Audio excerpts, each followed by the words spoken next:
तो क्या हाल चाल बच्चों, सब बढ़िया। आज के सेशन में हम लोग पढ़ने वाले हैं किस तरीके से ब्रीदिंग डिफरेंट होता है रेस्पिरेशन से।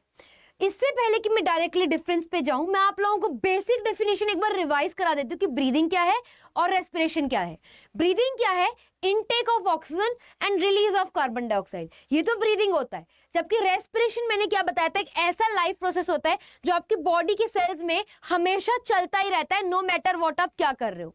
इसमें क्या होता है, न्यूट्रिएंट ग्लूकोज जो होता है उसे सेल तब तक तोड़ता है जब तक उससे एनर्जी ना मिल जाए। उसे हम लोगों को क्या बोलते हैं? रेस्पिरेशन बोलते हैं।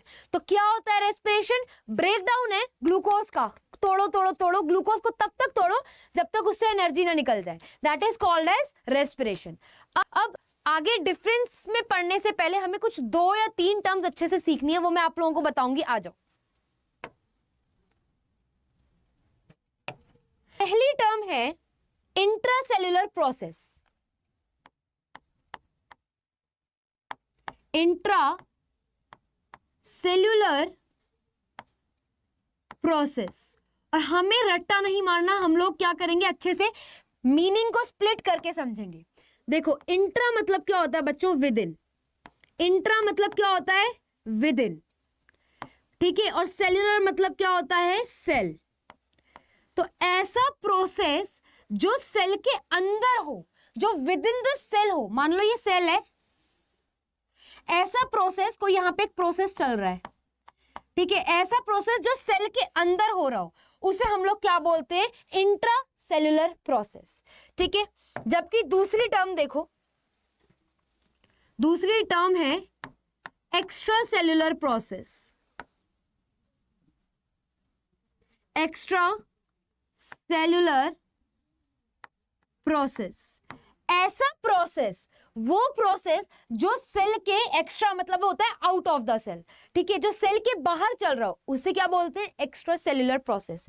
टर्म्स को ना बायो में तोड़ तोड़ के समझते हैं तो ज्यादा अच्छे से याद होता है। एक्स्ट्रा मतलब क्या होता है बच्चों? आउट। सेल्यूलर मतलब क्या बताया था? सेल।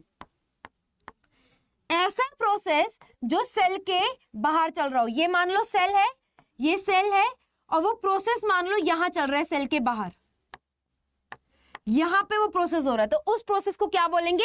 एक्स्ट्रा सेल्यूलर प्रोसेस, कि सेल के बाहर हो रहा है, ये है एक्स्ट्रा सेल्यूलर प्रोसेस। फिर आती है एक टर्म इंटरसेल्यूलर प्रोसेस। फिर आती है एक term intercellular process. Inter cellular process. अब इसे ना कंफ्यूज नहीं करना इंट्रा से।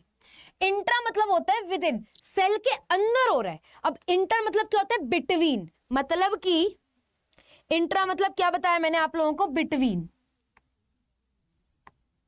मैंने आप लोगों को भी क्या बताया? इंट्रा मतलब होता है within the cell, inter मतलब होता है बिटवीन। इंटर मतलब होता है बिटवीन। सेल्यूलर मतलब मैंने आप लोगों को बता दिया है बहुत बार अभी, सेल। तो ऐसा प्रोसेस जो दो सेल्स के बीच में हो, जैसे ये रहा एक सेल, ये रहा दूसरा सेल, ठीक है, ये 2 सेल है, इन सेल के अगर बीच में कोई प्रोसेस चल रहा है तो वो क्या होगा आपका? Intercellular process. तो टर्म्स क्लियर है। ऐसे प्रोसेस जो विद इन द सेल हो, सेल के अंदर हो, वो क्या है? Intracellular process. ऐसे प्रोसेस जो सेल के बाहर हो, उन्हें हम लोग कहते हैं एक्स्ट्रा सेल्यूलर प्रोसेस। और ऐसे प्रोसेस जो 2 सेल्स के या बहुत सारे सेल्स के बीच में हो, उन्हें कहते हैं इंटरसेल्यूलर प्रोसेस, ठीक है। इंटर और इंट्रा में कंफ्यूज नहीं करना है बच्चा। इंटर मतलब बिटवीन द सेल, इंट्रा मतलब within the cell. Clear? अब चलो जल्दी से डिफरेंस पे आ जाओ।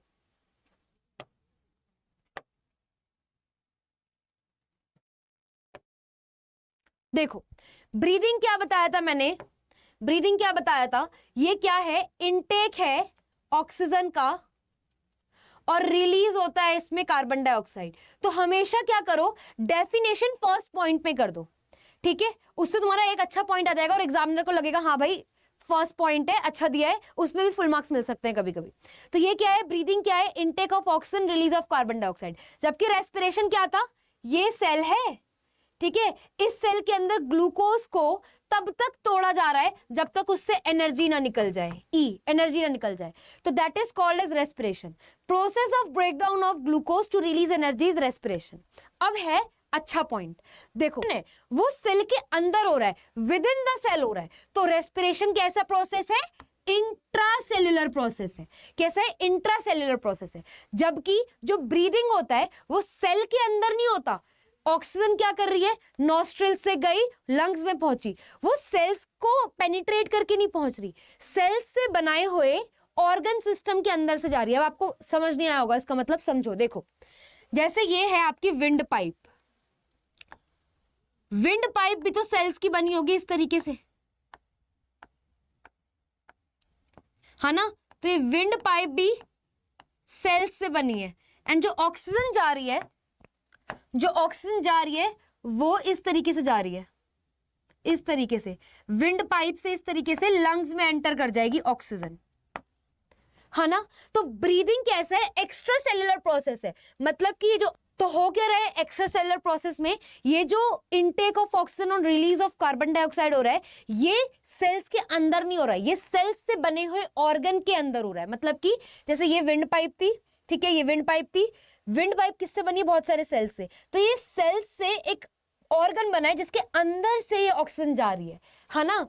सेल्स से, सेल्स का एक, देखो इतने पार्ट को देखो, ये क्या है, विंड पाइप है, विंड पाइप भी किससे बना, अल्टीमेटली सेल्स से, तो ये सेल्स से बने हुए ऑर्गन सिस्टम के थ्रू जा रहा है ऑक्सीजन, है ना। तो ये क्या हो जाएगा, ये हो जाएगा आपका एक्स्ट्रा सेल्युलर प्रोसेस, ठीक है।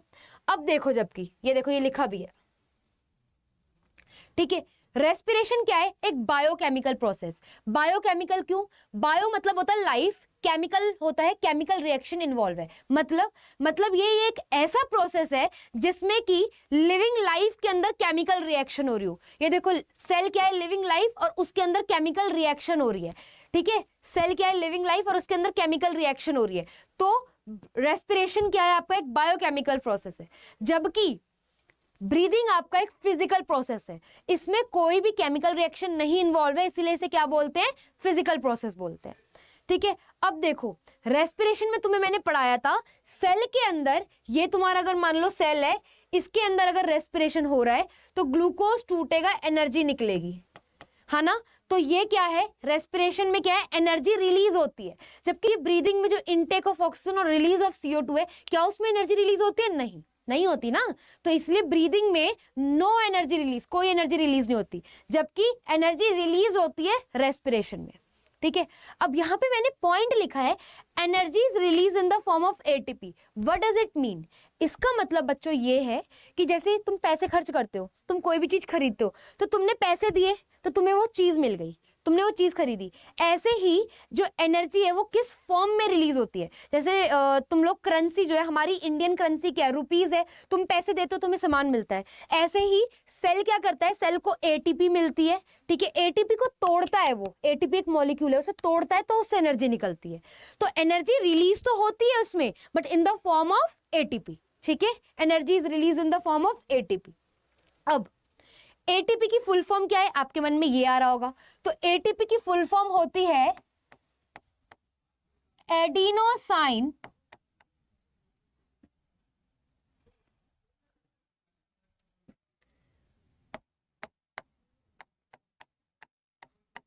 ट्राइफॉस्फेट। तो एनर्जी रिलीज होती है in the form of ATP, किसके केस में, रेस्पिरेशन के केस में। ब्रीदिंग के केस में कोई एनर्जी रिलीज नहीं होती है। नेक्स्ट पॉइंट क्या है, इंजाइम्स। इंजाइम्स का मतलब क्या होता है, इंजाइम्स ऐसे मॉलिक्यूल्स होते हैं जो कि कोई भी केमिकल रिएक्शन को करवाने में हेल्प करते हैं जल्दी जल्दी। ऐसे मॉलिक्यूल्स जो केमिकल रिएक्शन को करवाने में हेल्प करें उन्हें इंजाइम्स कहते हैं।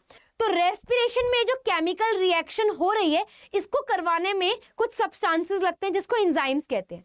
तो एंजाइम्स इसमें लगते हैं, एंजाइम्स आर इन्वॉल्व्ड। जबकि ब्रीदिंग के केस में क्या होता है, ब्रीदिंग में कोई केमिकल रिएक्शन एज सच नहीं होती है, क्या है, intake of oxygen, release of CO2। तो यहां पे एंजाइम्स आर नॉट इन्वॉल्व्ड, नहीं होते एंजाइम्स इन्वॉल्व्ड। क्लियर है, ये है हमारा अच्छा खासा ब्रीदिंग और रेस्पिरेशन के बीच में बच्चा डिफरेंस। इसे अच्छे से रिवाइज कर लो, 2 मार्क्स तक तो तुम्हारे आराम से पक्का हो जाएंगे, ठीक है।